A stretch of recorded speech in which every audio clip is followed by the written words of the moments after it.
Vous approchez les 40 ans et vous avez déjà des doutes, des envies, des questions sur votre vie?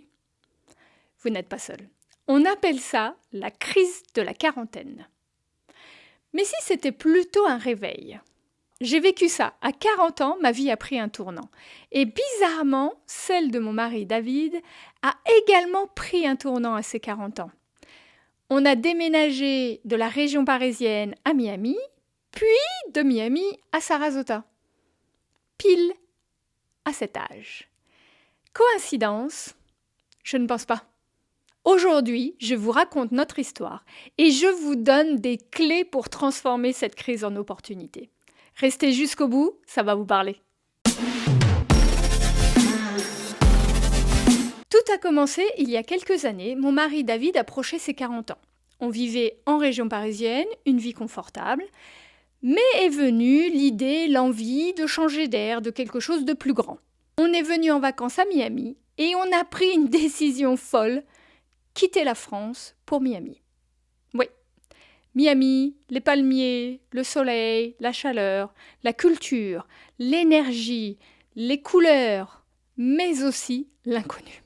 Ce déménagement, c'était très excitant, mais c'était aussi terrifiant à la fois. On laissait derrière nous nos familles, nos amis, nos repères, notre routine, tout quoi. À 40 ans, David s'est posé des questions profondes. Est-ce que c'est la vie que je veux vivre aujourd'hui? Est-ce que je suis fidèle à mes rêves? Ce n'était pas juste un changement de décor, c'était plutôt une quête de sens. Quelques années plus tard, c'était mon tour, j'ai eu 40 ans.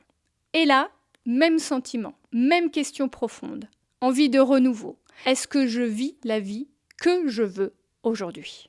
Miami est une ville incroyable, mais j'ai eu envie d'autre chose, quelque chose de nouveau, une vie qui soit plus calme, plus alignée. Alors, on a pris une décision. Direction Sarasota, c'est-à-dire, au lieu d'être à la côte est de la Floride, on déménage sur la côte ouest. Une ville paisible, avec ses plages magnifiques et avec une énergie qui nous ressemble plus. En y réfléchissant, ces déménagements à 40 ans n'étaient pas une coïncidence. C'était comme si cet âge nous avait réveillés, nous avait poussés à écouter nos cœurs et à oser changer. Alors c'est quoi la crise de la quarantaine? Pour moi, ça n'est pas vraiment une crise, c'est plutôt une période où on fait le bilan. On regarde en arrière ce qu'on a réalisé, ce qui s'est passé, nos regrets probablement.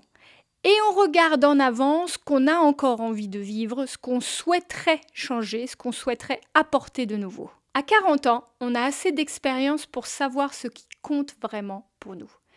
Mais on a aussi encore assez de temps pour changer de cap. Ce n'est pas toujours un déménagement. Ça peut être également un changement de carrière, ça peut être reprendre une passion, changer, découvrir une nouvelle passion. Ou ça peut être simplement se poser les bonnes questions, les plus profondes, à ce moment-là. Le problème, c'est qu'on a souvent peur de ce moment. On a souvent peur de ce mot « crise de quarantaine ». Mais si on voyait ça plutôt comme un réveil, voici 5 clés que j'ai apprises et que je veux partager avec vous pour faire de vos 40 ans un tournant positif. La clé numéro 1, c'est d'écouter son cœur, c'est-à-dire de prendre du temps pour soi. Qu'est-ce qu'il vous fait vibrer? Qu'est-ce qu'il vous attire pour passer un petit 10 minutes, un quart d'heure ou un peu plus si tu as le temps avec toi-même? On peut se balader en pleine forêt, en pleine nature, admirer le paysage, admirer la nature, admirer les animaux. On peut aussi écouter le bruit de la mer qui va et vient, admirer un coucher de soleil. On peut aussi faire du journaling, écrire sur un carnet nos expériences, nos sentiments. Et on peut aussi faire une méditation. Une méditation pour se recentrer sur soi-même, se relaxer, se calmer. J'adore varier entre ces activités. Selon l'envie, selon le temps que j'en ai, je décide soit de me balader en forêt, soit de faire une méditation, soit d'aller à la mer, soit de faire du journaling. La clé numéro 2 est d'oser le changement. Quel changement avez-vous envie de réaliser? Ça peut être un nouveau projet, ça peut être une nouvelle maison, ça peut être un déménagement ailleurs, mais ça peut être aussi une nouvelle passion, une nouvelle activité, ou même un petit pas. Quitter Paris pour Miami, c'était un saut énorme dans l'inconnu, mais ça nous a complètement transformés. La clé numéro 3 est de bien vous entourer, c'est-à-dire de parler de vos envies, de vos expériences, mais aussi de vos doutes, à des personnes qui vous sont proches, à des personnes qui vous comprennent. Ça peut être de la famille ou des amis qui vous soutiennent dans vos choix et dans vos décisions. La clé numéro 4 est d'accepter l'incertitude. À 40 ans, on a envie de tout contrôler, de tout régler, de tout diriger. Mais au final, ce qu'il faut faire, c'est l'inverse. Il faut lâcher prise. On ne savait pas si Sarasota serait la bonne décision. Mais on a essayé et on en est heureux. La clé numéro 5 est d'investir en soi. Apprenez quelque chose de nouveau.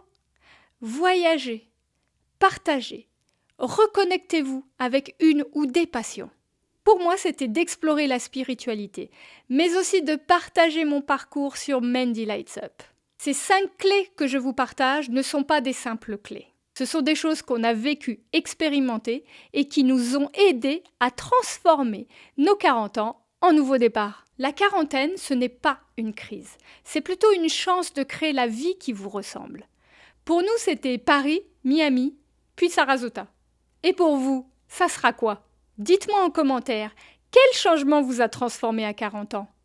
Ou quel changement avez-vous envie de faire? Si cette vidéo vous a inspiré, abonnez-vous, activez la petite cloche et partagez-la avec quelqu'un qui a besoin d'un peu de lumière. Chaque pas compte sur le chemin de votre lumière.